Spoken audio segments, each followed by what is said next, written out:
Hello, this is Michael, and today I'm going to sous vide some tenderloin, USDA Prime tenderloin, right here.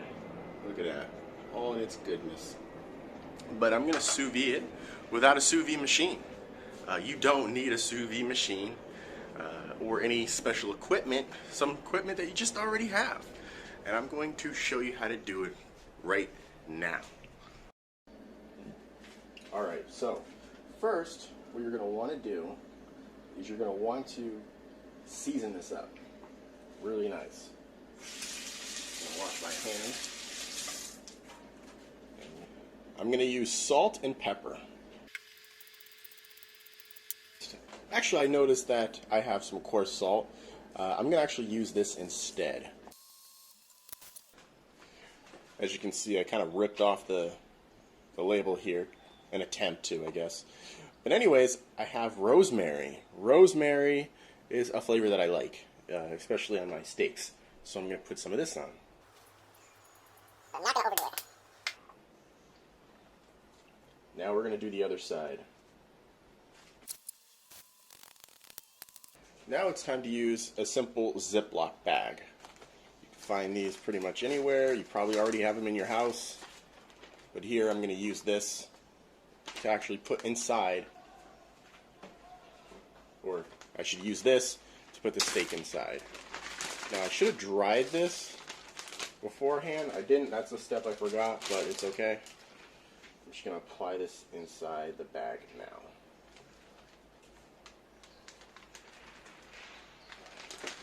Here we go. Now I don't need this. I'll just put it in the washer. Now, here comes the next part. I have a straw. I'm actually going to sort of suck the air out.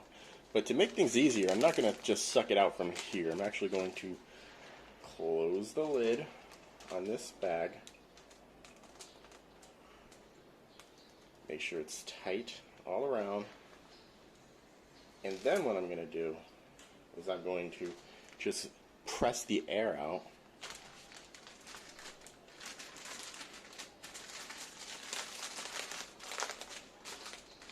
Get as much air out as possible.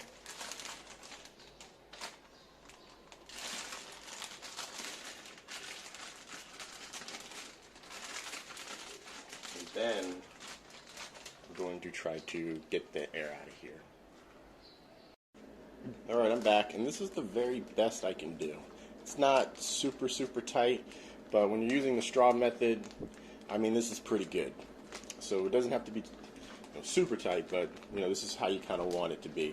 And then you can push the air bubbles out when it's in the water anyway, so that'll work too. So let's get onto the water. Alright, yes, I know there's a lot of dishes on my kitchen. It's not a very big kitchen, but this is the whole point of the video. You don't have to have a lot of equipment or a nice kitchen to do some sous vide. So I filled up some water. I'm going to take this cast iron skillet out here. I'm going to just put it in here. So what I like to do is I like to start off with just heating this up to max, just to speed up the process a little bit. Alright, here we go. So I like to heat it up, speed up the process, and I have this thermometer, and it's extremely cheap. It's not digital. Now, I can control the temperature, and we're going to use this to control the temperature, because we want to, because basically, I'm looking to have this at 130 degrees Fahrenheit, or 140 to 130 degrees Fahrenheit. Usually sous vide is very precise. We're not going to be as precise today, but we're going to get very similar results. Alright, so we got it at 140 degrees Fahrenheit. So now it's time to put in the bag. I like to drop it in, and I turned it off. I'm going to slightly turn it back on when the temperature drops. But as you can see, I'm using a fork and I'm going to try to get all those air bubbles out. Essentially, the meat can stay inside the water as long as you have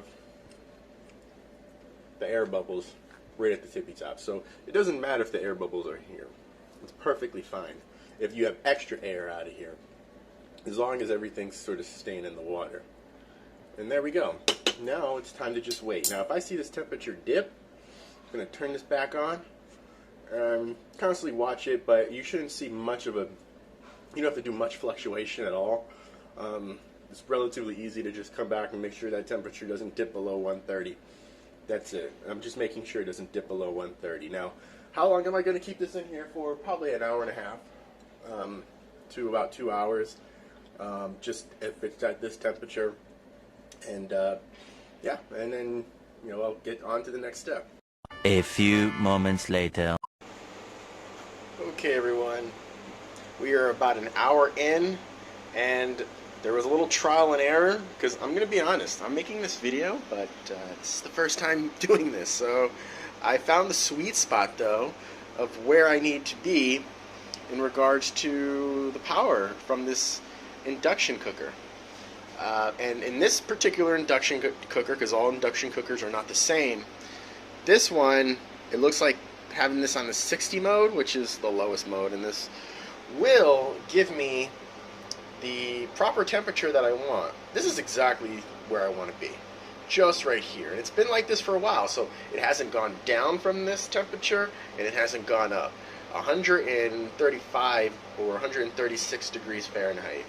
So now I know when I do sous vide next time, I'm going to be doing this. My little trial and error, I had it actually down to below this reading here, which was probably 110, and then I bumped it up, and it got all the way to 150, which is, you know, not something that I want. But I haven't ruined anything. It's looking pretty good.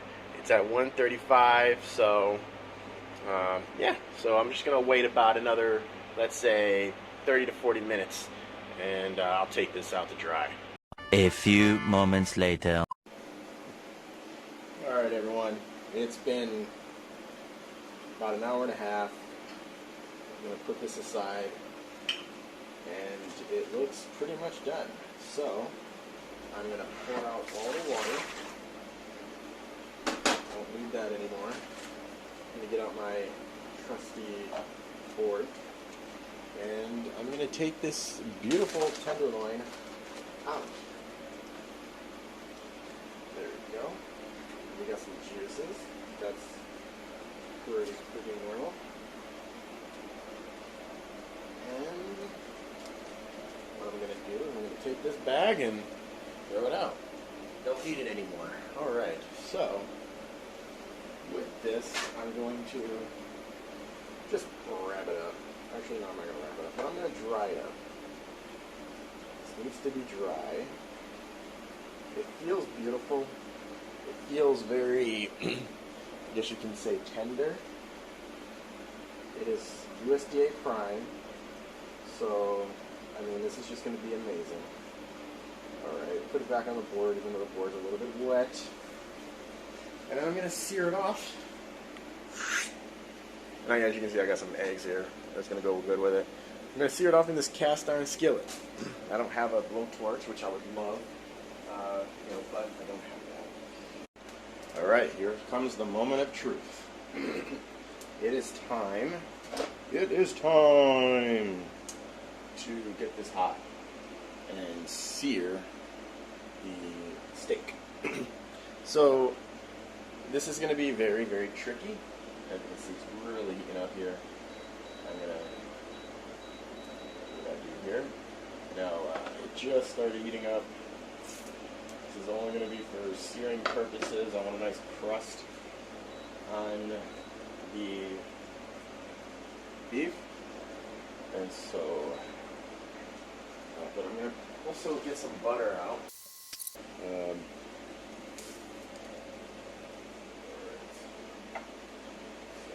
So here's the beef.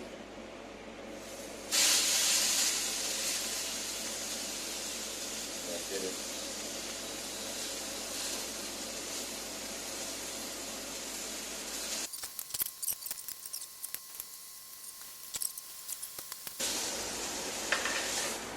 see, it's looking nice.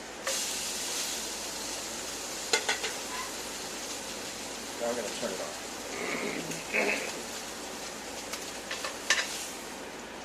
Alright. So there we got some nice browning. Put it on the plate, and that's it. Moment of truth.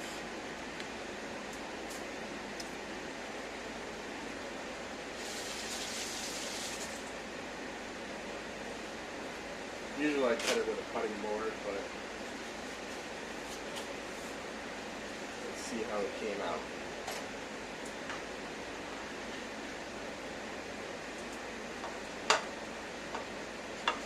Oh yeah. So it was, I guess you can say, medium rare. Let's take a little bite.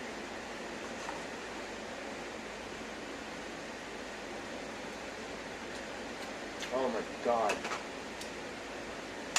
Oh my god, guys. This is by far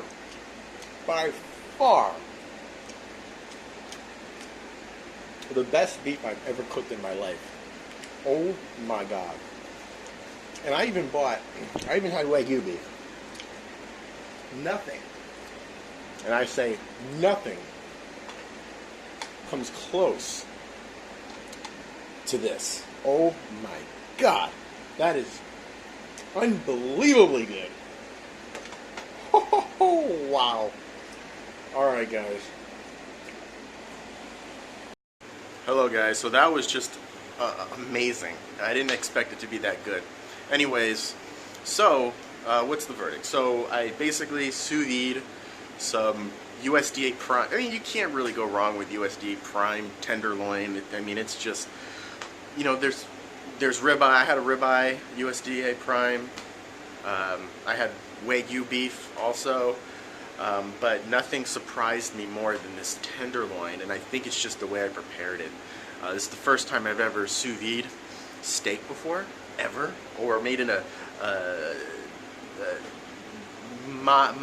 wannabe sous vide, but I did the job.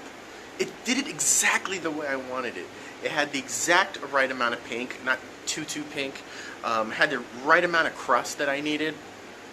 Oh man, and it's just unbelievably tender, and it's not overwhelmingly fat like the Wagyu. But oh my god, it's just I couldn't ask for anything better. Oh my gosh, that is great, guys. All right, so I hope you learned something too, along with me, and yeah, get to cooking.